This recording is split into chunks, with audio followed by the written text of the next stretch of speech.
Alicorni. The Legend of Starlit Sky. By Portal Jumper. Part 2. Chapter 10, Sundown. Starlet's head felt like it had just been run over by a carriage wheel when she came around, and her surroundings didn't help one bit. She was back in Celestia's throne room, or some simulacrum of it.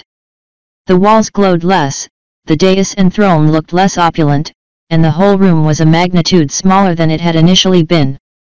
The red-furred Vox member who'd knocked her out kicked her in the stomach as he noticed her stirring. It was hard enough to hurt, but not so much that it was debilitating. Taking the hint, she wearily rose to a shaky stand. Celestia towered above her, the queen's height only accentuated by the now smaller throne room. Her mane, once a pastel rainbow of flowing hair, crackled with smoke and cinder as a ring of flame encircled it. Her eyes were a florid orange color and her fur burned with the same intensity as her mane. She was clad in golden armor that bore signs of charring and fire damage, the decorative feathers on the breastplate warped by heat. As Starlet's eyes scanned the queen, she saw that the jewel that had been atop her crown was floating an inch or so off of her horn, channeling gleaming golden magic into the black stone necklace. With a flick of her horn she teleported the red stallion away before addressing Starlet. "Starlet Sky of Stone Shore," Celestia intoned, "why do you seek to depose my rule?" Starlet's head was still swimming and she was now grappling with the fact that Celestia had her necklace, so she didn't answer. Celestia didn't seem to be looking for one. "What have I done to you, specifically, that has called for this level of subterfuge?" Celestia continued. "I invite you into my home, show you the wonders of my kingdom, and I am repaid by assault, deception, and disrespect." Celestia swiveled her head around to look Starlet in the eye, her gaze burning with barely restrained fury. "Are you jealous of what I have built here?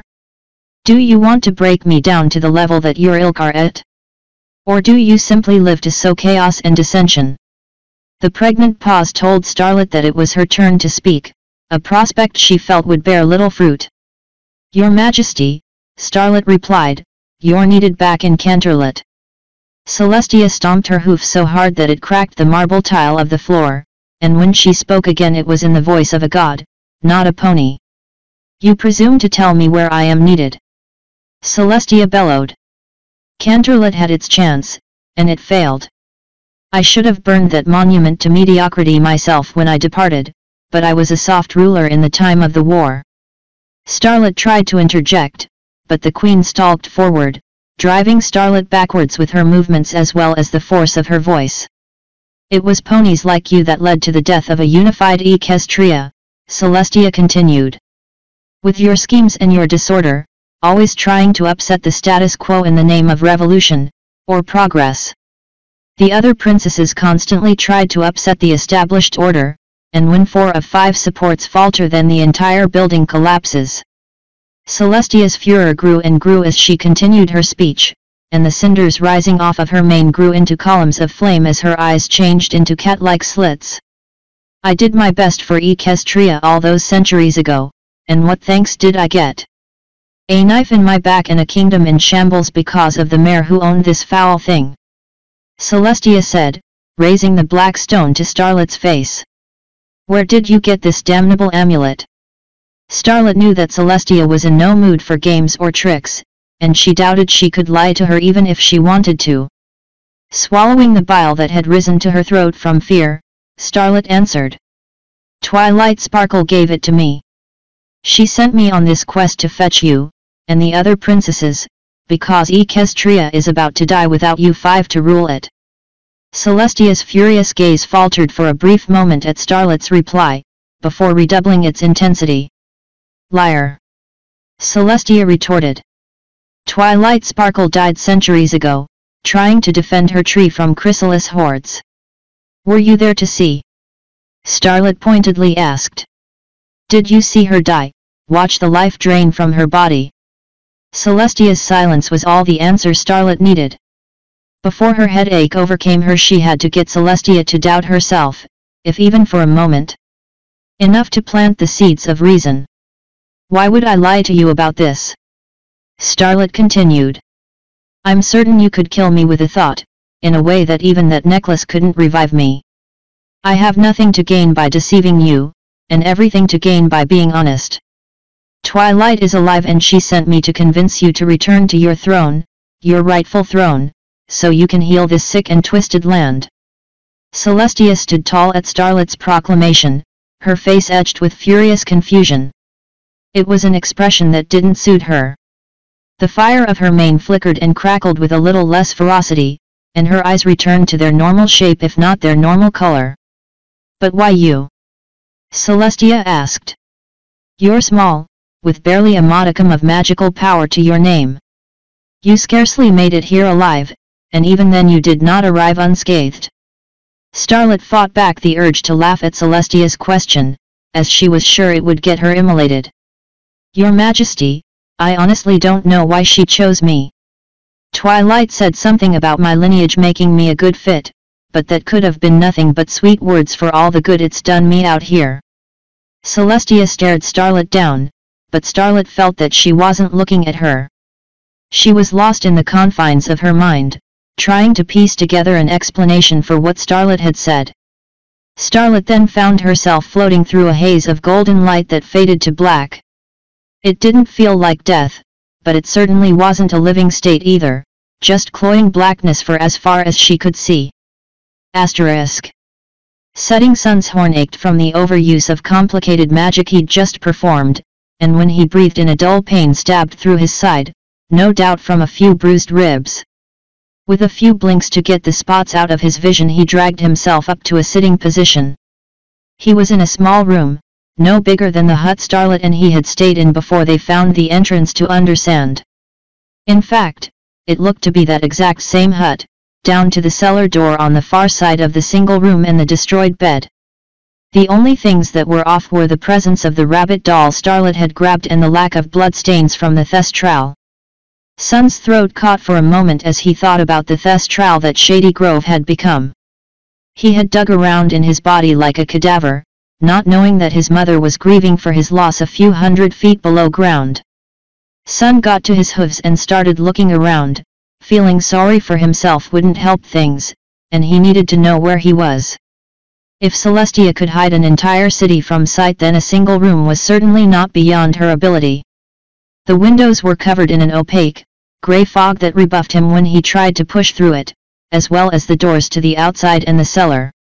For the time being he was trapped, and with his magic drained from trying to fight he wouldn't be spellcasting his way out anytime soon either. You have an interesting taste in traveling companions, Setting Sun, a chillingly familiar voice said from behind. Sun nearly jumped out of his skin when she spoke, and her presence wasn't any less upsetting. Celestia stood at the far side of the room, fitting the picture of grace. She didn't look upset, much to Sun's confusion. If anything, she seemed pleased to see him. She wasn't wearing any of her regalia save for her crown, with the jewel at its apex glowing softly with dull orange light.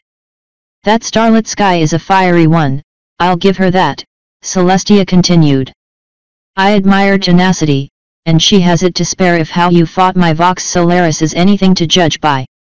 Perhaps some of it has rubbed off on you.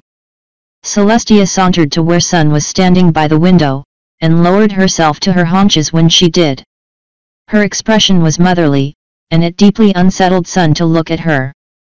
What do you want from me? Sun asked. Other than the obvious. And what would be the obvious, Sun?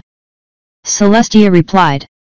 Torture, mind control, and indentured servitude are just a few of them, I'm sure. Considering the grief that my parents put you through by having me, I'm sure there's a special hell you've reserved just for me. Celestia's expression softened, and for a moment it looked like she was about to cry before she breathed in a calming breath. Sun, I hold nothing against you for what your parents did, Celestia said, her tone breathy and nurturing. You may have been a product of the mistakes committed by Crystal Gale and Thunderclap, but you had no choice in the matter. I was sad to see your family leave us, truly I was. Sun found himself lacking for words. The way Celestia was behaving was throwing him off, but he decided to play on her good humor if only to try and pump her for information. Then why did you make them leave? Sun asked, sitting opposite from Celestia. If it upset you so much to send them out to the plains, why do it at all? Their only crime was that they loved each other, enough to defy you, and enough to have me. Was that really worth sentencing them to exile? Celestia didn't answer immediately, instead staring out the fogged-over window as if there was something to see. When I founded Sunspear all those millennia ago, I did so under an edict, Celestia said. My people, my fellow Alicorns, sent me here to expand our rule and build a legacy, one that would stand for eons to come. The other princesses had similar mandates, I'm sure, but I didn't know of them at the time. When I set to work creating my kingdom, I knew that peace could only come from order, and order could only come from rules and laws that all adhered to. I tried to be lenient, bent some of my own rules to make my citizenry happy in the early years, but the more I gave the more they wanted to take. When I left for Canterlot to form the unified Equestrian Commonwealth alongside my sister, Luna, as well as Twilight Sparkle and Cadance, I did so because I thought it would bring stability and order not just to Sunspear, but to all of Equestria. If the country was safe, then my corner of it would be as well. After the war, Celestia continued with a thickness in her voice, I returned to find my city ravaged, not just by the war but by dissension from within. The governors and leaders I had set up to lead in my stead fell to stupidity and greed. They did more damage to my lands than the war did, and that was when my heart hardened. A few tears fell from Celestia's eyes as she recounted her history, and for the first time Sun felt like he was empathizing with her. He knew he was seeing her, if only briefly, for the mare she was, not the tyrant she became. Celestia. Your Majesty, Sun said, I'm not sure if you're aware, but your restrictive laws are doing more harm than good. Sunspear may be an oasis, but the ponies that live on the edge of the plains are suffering. Their lands are burned by your sunlight and they live in constant fear that they're going to be summoned or kidnapped. This very room we're sitting in had a dead Thestral in it, and that Thestral was one of the ponies you had kidnapped. Sun's hackles raised as he spoke, and soon he found that he couldn't control his temper. Shady Grove was just a colt, and you tore him from his mother and dragged him away to your paradise. How am I going to tell her what happened to her son by your hoof? You've been tearing families apart for centuries and forcing your citizens into borderline enslavement because you couldn't figure out how to rule with a gentle touch. Because you were afraid of failure. Celestia rose to her full height, causing Sun to back away, worried that he'd gone too far in his accusations. Instead of counter-arguments and justifications, though, Celestia simply bowed her head to look Sun square in the eye. I'm sorry for what happened to Shady Grove, but he was a casualty of making my kingdom safe for all. One day Sunspear will encompass all of my lands, and soon every pony will be able to enjoy its splendors. The gem on Celestia's crown began to glow brighter, and it hurt to look at for too long as Celestia weaved a spell through it. One day all will be together under my rule, but until then there will have to be sacrifices made so that my vision can be made manifest. I hope that you can see things my way, in time. With a flash of light Celestia disappeared, and Sun found that the room around him was now cleaned and furnished with comfy couches, rich carpeting, and plant life hanging from the ceiling. The rabbit doll laid on one of the cushions, its eyes bright and its cloth body immaculate. Asterisk. Applejack awoke with a start, drawing a sharp breath as she scrambled to her hooves. She let out a cry of pain as she put weight onto her right foreleg before it collapsed underneath her with a sickening crunch. A broken leg, well ain't that just perfect? She hollered to No Pony. Gingerly she dragged herself to a wall and propped herself up against it, taking in her surroundings. The room, for all she knew, was the room at the top of the stairs in Cherry Blossom's saloon. The bed was missing and the windows were covered by a grey fog that, when juxtaposed with the familiar setting, made her feel deeply unsettled. Where are you, Celestia? Applejack called to the empty room. I know this one of your tricks, and I'm not fallen for it.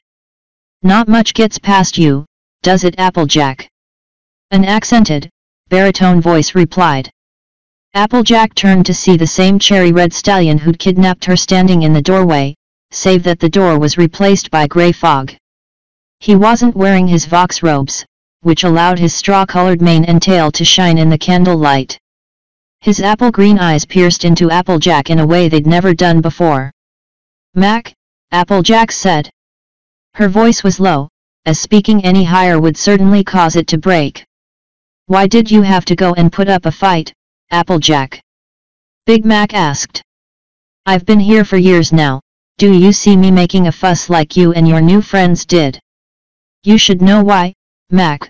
Remember when I kicked open that water barrel 'cause Winona had gotten out and eaten up half a bushel of apples?" Applejack added. "If I recall, I'm the one that had fixed that barrel," Big Mac answered.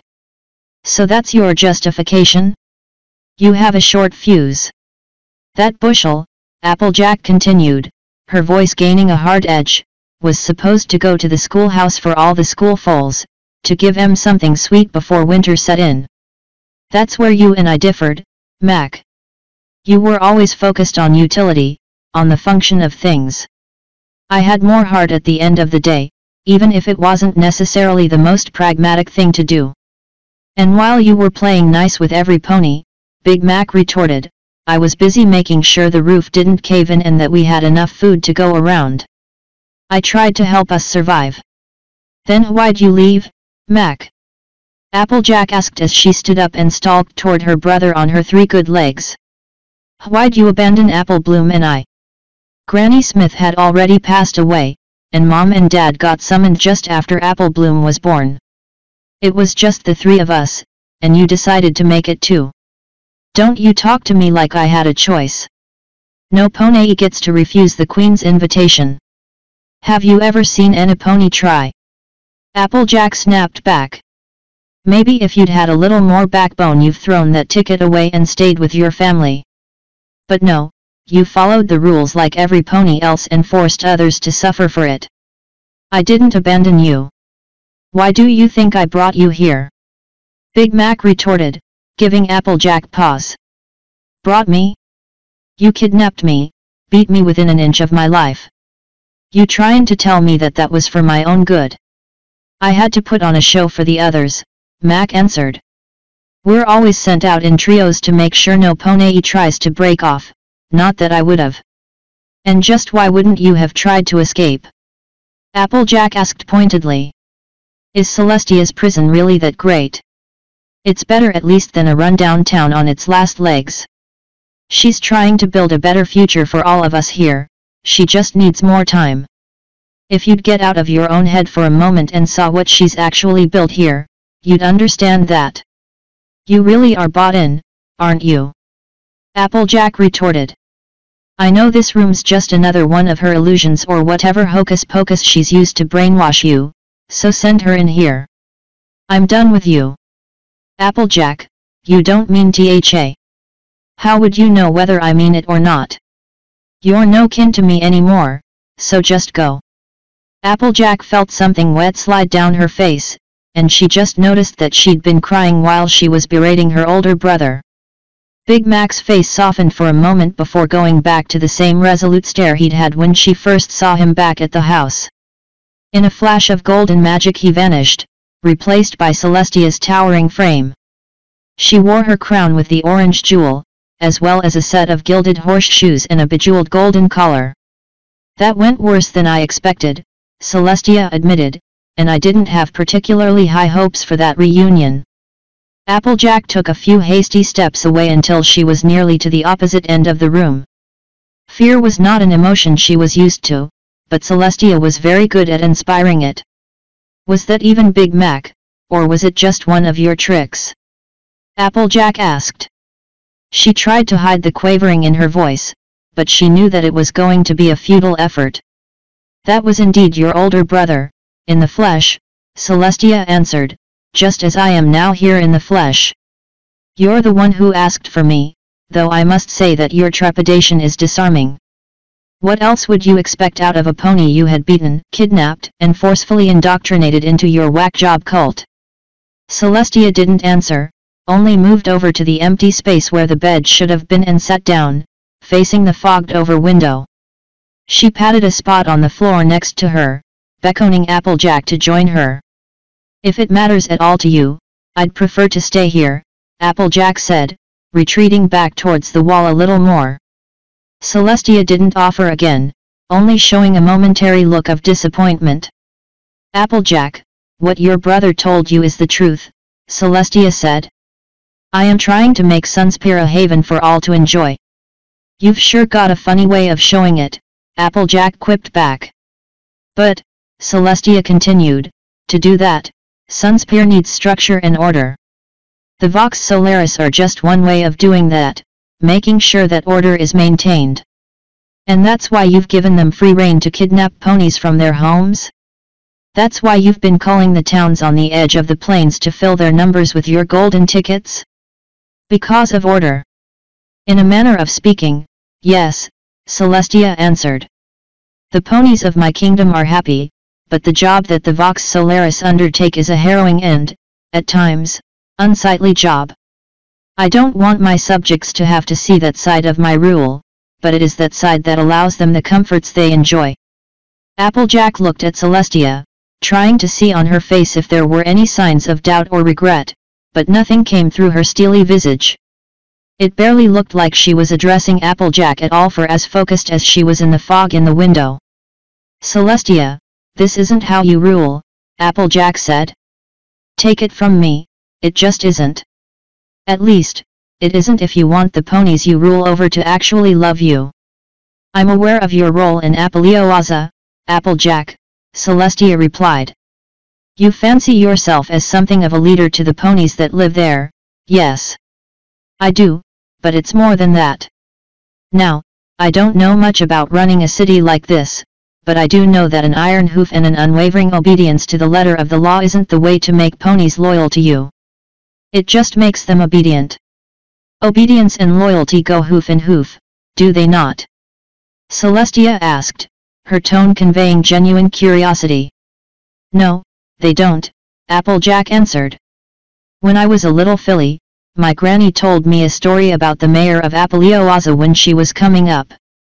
No pony in town liked him at all, he was stuck up, had a violent temper, and generally was only looking out for his own peace and quiet. Didn't matter if bandits were running wild in town, as long as it didn't bug him he didn't intervene. There came a breaking point when my granny was in her young marehood when the mayor let the town's grain silo go up in flames. The townsfolk tried to get water to it, but the nearest source was a mile away because of the heat. By the time the ponies had come back to put it out it was already smoldering." Applejack saw a momentary twitch of Celestia's eye when she mentioned the heat. It was a small crack in her facade, but it was a crack nonetheless, and one that let Applejack know she was getting to her.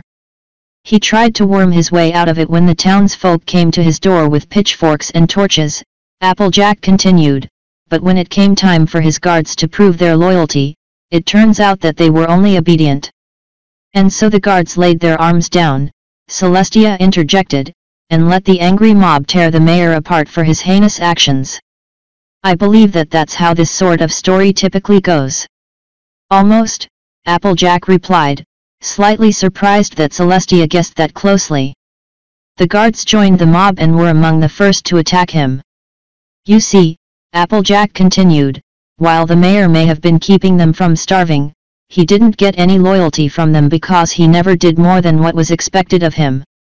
The ponies in town, however, would make small talk with the guards, or help them duck out for a quick break if they looked like they needed it, and sometimes the foals would bring them little gifts to help make their day a little bit better. That's how you lead, Celestia.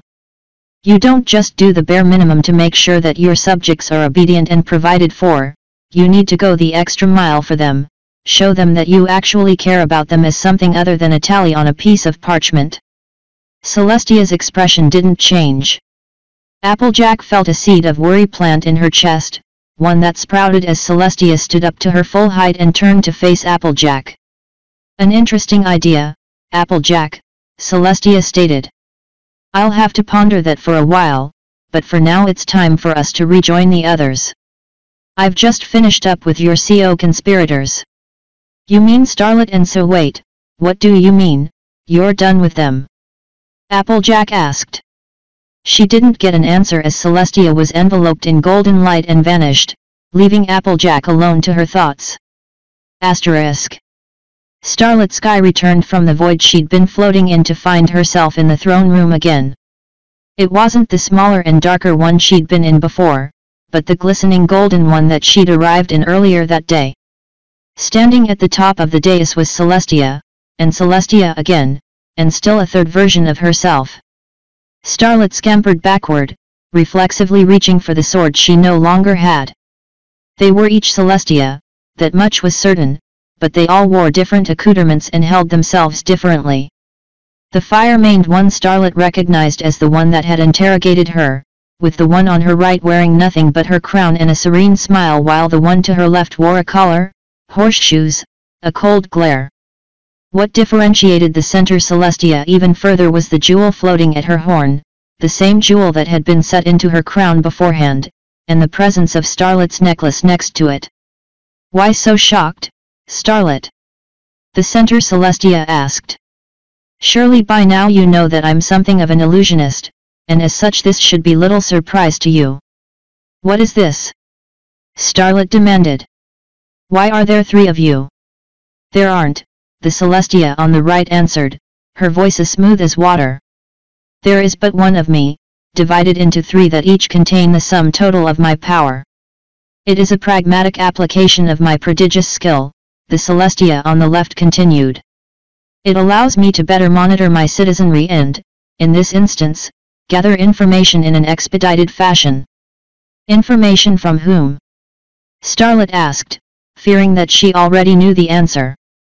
With a swish their horns the two outer Celestias formed a vision contained in magic, much like Twilight had done when showing her the unicorns of Rocky Point.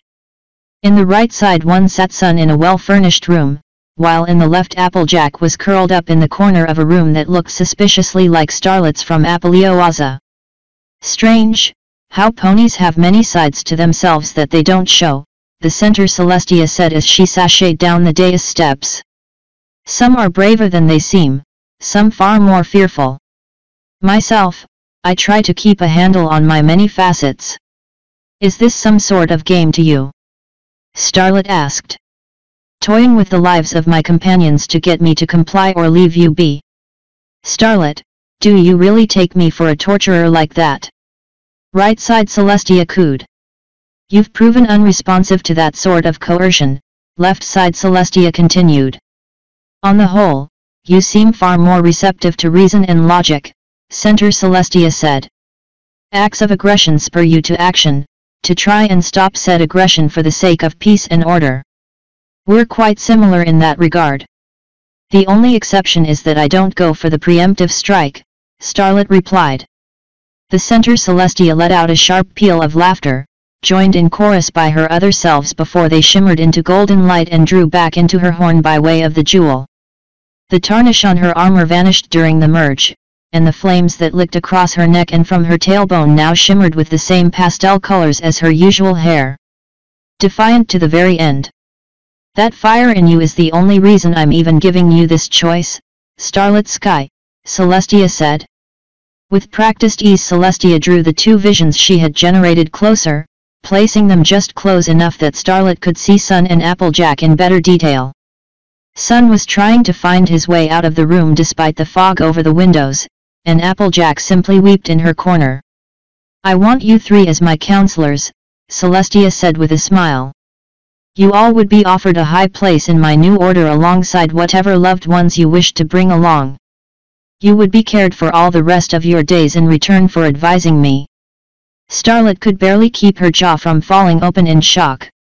After all she'd gone through to get there, all the evidence she'd seen and been told of how Celestia's rule was ruining the lives of her subjects, the sheer audacity of the offer made Starlit feel faint. And when I refuse? Starlit replied with a chuckle of disbelief.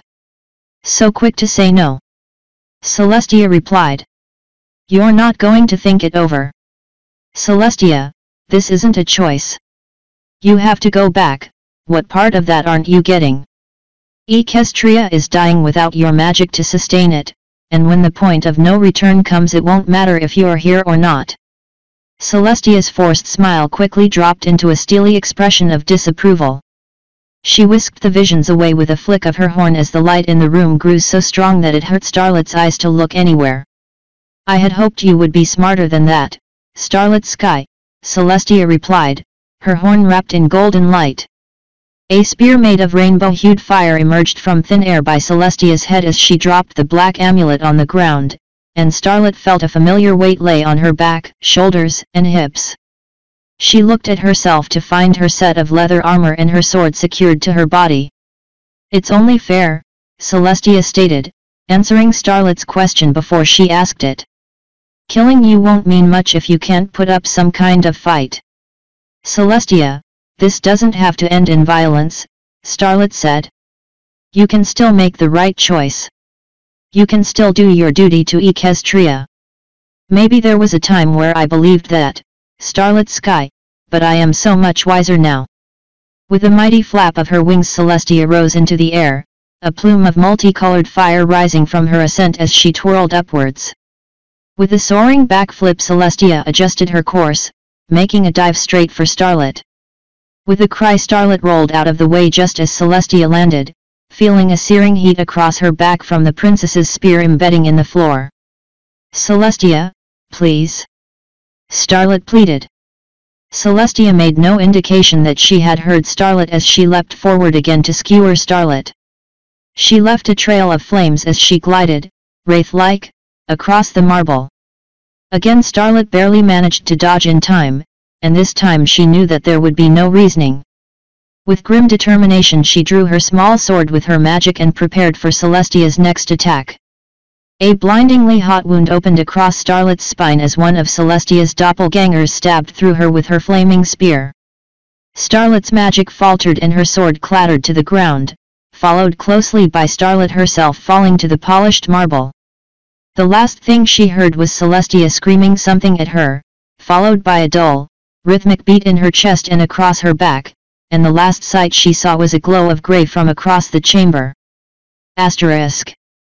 There was no sharp breath when Starlet awoke this time, only a furious stomping sound as Celestia tramped across her throne room. Starlet felt the dull weight of the amulet hanging from her neck, as well as the seared hole in the back of her armor. The room was still brightly lit, but Starlet's eyes were less sensitive to it than before. Shakily, but not so much as her first death, Starlet pulled herself to her hooves. She noted, with some fear, the Celestia still had her spear summoned and twirling around her head. And she wakes? Celestia declared. Truly it is a miracle. More of a curse with a useful side effect, in my humble opinion, Starlet replied. So, now you know my little secret.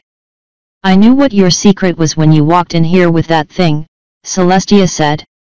I just didn't expect that damn necklace to still work after so long. Lucky for me that Twilight keeps good care of her things. Now that you know that you can't kill me, what say we go back to the negotiations?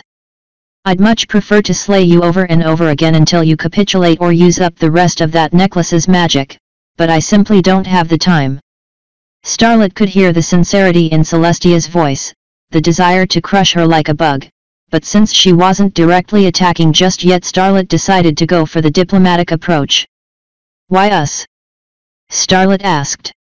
Why do you want Sun, Applejack, and I to be your counselors? Surely you have ponies around to do that for you. Celestia stared Starlet down, her orange eyes alight with anger. She didn't answer as the pair circled each other, so Starlet pressed on. Is it because we're defiant?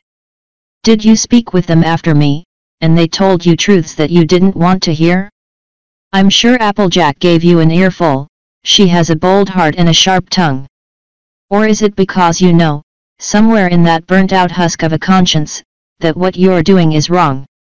Celestia planted her spear into the floor, sending a column of rainbow fire into the air with its impact. Starlet instinctively drew her sword in preparation for another attack. All I wanted was a bit of peace and order. Celestia answered back. I wanted a just society where every pony followed their roles and did as they were supposed to for the benefit of all. But instead I got deception and skullduggery around every corner, from penny-pinching merchants in the cities and townships that would try to fleece every coin they could get all the way to the scheming nobility and politicians of my own court. And now I have you to contend with, Celestia continued, jabbing the spear in Starlet's direction. I've been able to exile or otherwise deal with every pony who would upset my order, and then you show up on my doorstep. Celestia's gaze traveled upward slightly, no longer staring at Starlet but at a point in the middle distance. She muttered to herself, too softly for Starlet to hear, as she thought. Starlet held her sword aloft, poised to strike at the slightest provocation, but there was none. Celestia quickly whipped her head around and launched the flaming spear at Starlet. With barely a hair's breadth of room, Starlet dodged the spear, but saw a sizable chunk of her mane get cut off in the process. The smell of burnt hair stung in her nostrils. A large force pressed into Starlet's chest, enveloping her body as she was lifted into the air at eye level with Celestia. Her necklace floated away from her body, the leather strap pulled taut against the back of her neck. If I can't kill you with the amulet, then I suppose I'll have to take the amulet out of the equation, Celestia snarled. Perhaps your friends will be more amenable to my offer when they have your head on a pike in front of them. Starlet tried to protest, but the magic holding her up had locked her jaw shut. All she could do was flick her eyes feverishly around the room to look for a way out. The magic encasing the necklace glowed brighter with its pale grey light as Celestia's eyes illuminated a solid orange. It's a shame, really, to see such a powerful artifact go to waste, Celestia continued. With something like this a pony could rule all of Equestria and then some. The jewel on Celestia's crown floated over the tip of its owner's horn, shining with orange light and sending a series of concentrated magical beams to the black stone amulet. Starlet could feel it hammering away as Celestia cast her spell over it. Think, Starlet, think.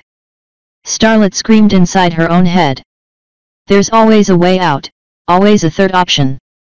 Starlet scanned around the room until her gaze landed on her sword, laying useless on the ground in front of her and out of Celestia's sight line.